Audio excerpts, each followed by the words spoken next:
بسم اللہ الرحمن الرحیم۔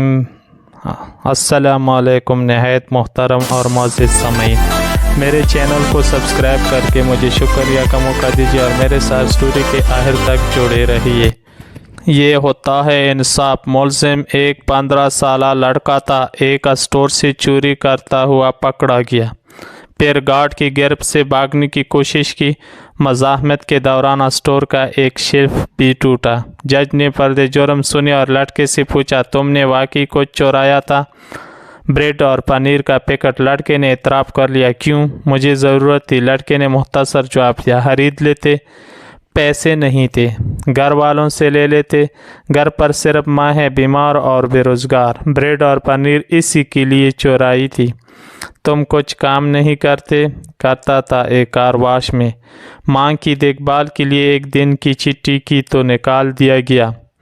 تم کسی سے مدد مانگ لیتے؟ صبح سے مانگ رہا تھا، کسی نے ہیلپ نہیں کی۔ ذرا ختم ہوئی اور جج نے فیصلہ سنانا شروع کر دیا۔ چوری اور خصوصاً بریڈ کی چوری بہت ہولناک جرم ہے اور اس جرم کے ذمہ دار ہم سب ہیں۔ عدالت میں موجود ہر شخص مجھ سمیت اس چوری کا مجرم ہے۔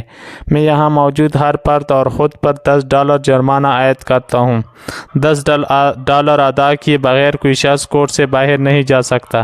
یہ کہہ کر جج نے اپنی جیب سے $10 نکال کر میز پر رکھ دیے۔ اس کے علاوہ میں اسٹور انتظامیہ پر $1000 جرمانہ کرتا ہوں کہ اس نے ایک بھوکے بچے سے غیر انسانی سلوک کرتے ہوئے اسے پولیس کے حوالے کیا۔ اگر 24 گھنٹے میں جرمانہ جمع نہ کرایا گیا تو کورٹ اسٹور سیل کرنے کا حکم دے گی۔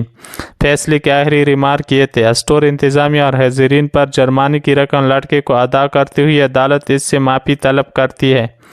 فیصلہ سننے کے بعد حاضرین تو اشک بارتے ہی اس لڑکے کو تو گویا ہچکیاں بند ہو گئی اور وہ بار بار جج کو دیکھ رہا تھا۔ کفر کے معاشرے ایسے ہی نہیں پلے ہیں، اپنے شہریوں کے انصاف ہی نہیں عدل بھی